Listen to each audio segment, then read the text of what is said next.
as everyone knows, things are accelerating to such a degree, it seems like you just get your mind wrapped around one thing on a Monday, and by Tuesday everything changes. And I think it's fascinating that, when I say fascinating, not in a good way, but you just introduced me kind of talking about the things of the book of Revelation. We're seeing the greatest push that we've ever seen in the history of the world. You know, people used to poo-poo one world government, they used to poo-poo one world religion, and poo-poo the one world economic system that, you know, pretty much identified the end of days, not the end of the world, but the end of time as biblically and prophetically defined.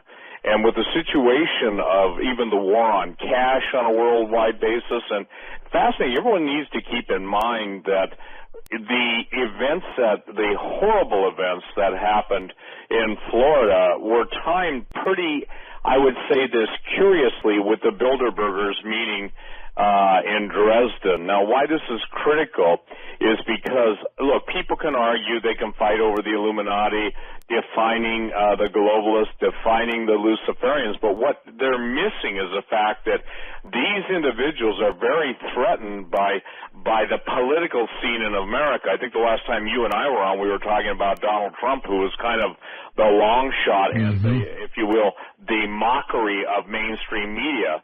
And you asked me at that time if I would endorse, or I was endorsing him, and I said, look, he's saying what everybody thinks and everyone else is afraid to say.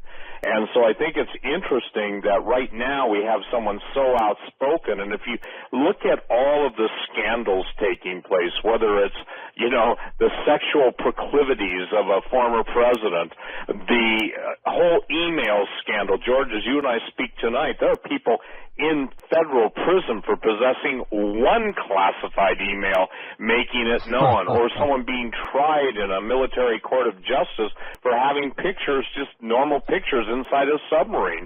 Yet the same submarines are opened up to the public for periodic, whatever it's called. What's it called when the Navy opens the ships up for Fleet Week? Is that what it's called? Fleet Week, yep. Yep, and you're a Navy guy, so I'll rely on you for that. So we're seeing all the events, but one of the things I think we really need to talk about is a curiosity of the strange weather that's happening. And we've got right now, I posted a story on my site, that we have over 32 active volcanoes that are some of the biggest volcanoes in the world. For instance, Popo, and I'll shorten it because I don't do the correct pronunciation in Mexico City.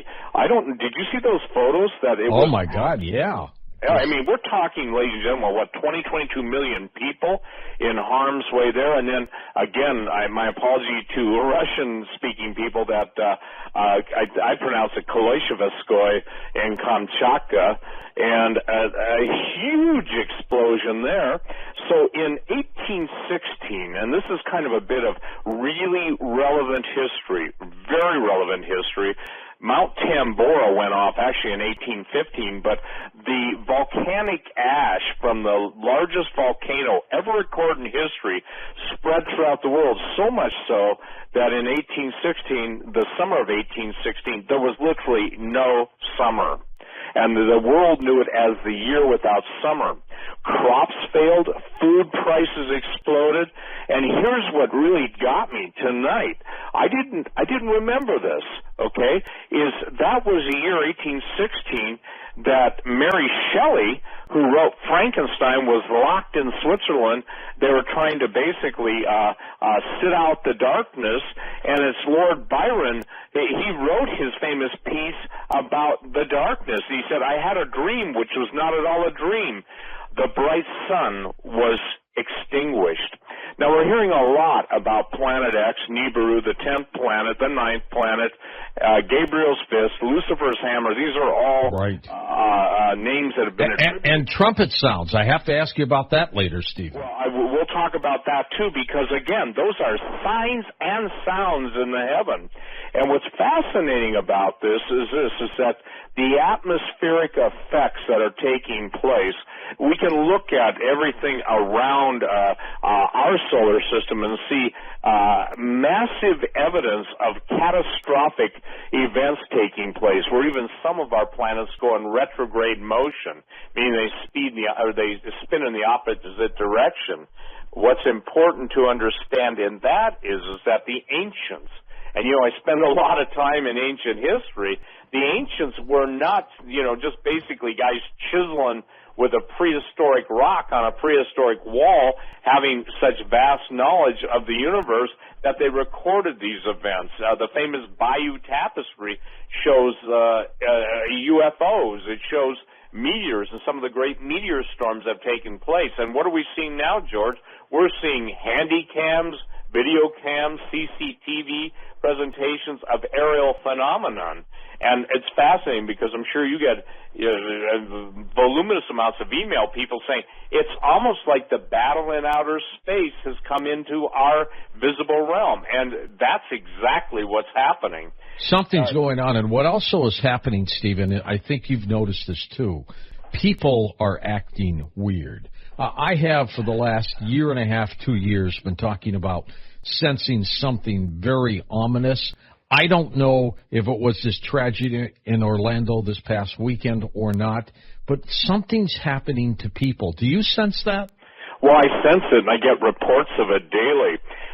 What's even more astonishing to me is, and this is something people have got to understand, the human brain, and I believe it's a marvelous creation of living God, is designed to function in a specific frequency range and a specific electrical range with CERN. And by the way, CERN's not the only collider of its type. The Russians have their version. The Chinese are building one that makes CERN look like a finger ring. I mean, this is how everyone is experimenting and going beyond even the postulated realms of trillion electron volts, quadrillion electron volts, and the very fabric of society and dimensions that were once closed to mankind are opening up. I get multiple emails daily of people having such horrible and very ugly supernatural experiences. I just posted on my website while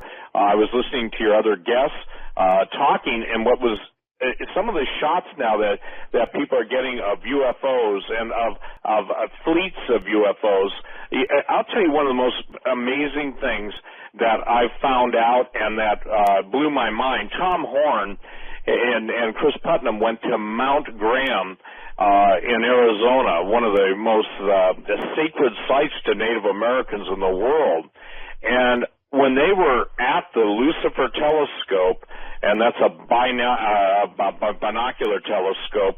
Actually, it's an electronic device in the infrared realm that is associated with the largest binocular telescope in the world. One of the top Vatican astronomers said, sometimes we have to wait for an hour for the field to clear of all the UFOs. Now, that you would think, that's just a guy cracking jokes. Well, most people know some of those scientists have such dry humor that may be the case. But as Tom said, Chris and I looked at each other, and he was dead serious. They didn't ask him about UFOs. It was volunteered. So as we talk tonight about the events taking place, I'll say this, people are losing it. And Gerald Celente has a great statement. He said, when people have nothing to lose, they lose it. But when the electrical field, it used to be the old lunatic word, meaning that the moon, and just as it affects the tide, it affects the human brain, and it affects the human psyche. It's my contention, and we've talked about it on your show, that the ancients knew about stargates. They knew about skinwalkers. They knew about the different creatures that would come through the stargates, the portals, the ladders, if you will, the dimensional gates. And so the back room scuttle coming from CERN through scientists, who some are terrified.